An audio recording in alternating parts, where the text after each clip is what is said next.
across the world, regulators are increasingly leaning towards enhancing climate-related disclosures. If you look at the country-level developments towards the reporting on climate, New Zealand passed the world's first climate change disclosures law for all of its banks to become mandatory by 2023. UK became the first G20 country to enforce mandatory TCFD reporting for its largest businesses and FIs, and it's already in place since April this year.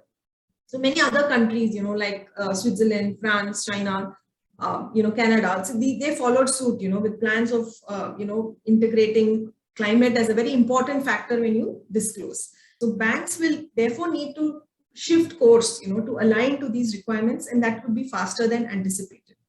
Also from an investor standpoint, because most private sector banks are backed by foreign investors. So that has become also both from a regulatory standpoint as well as a market standpoint, this requirement is coming up. And given that, banks like asset owners and asset managers, they sit on top of the financing value chain, right? So they have an important role to play, in influencing companies to which they lend to provide better climate-related disclosures.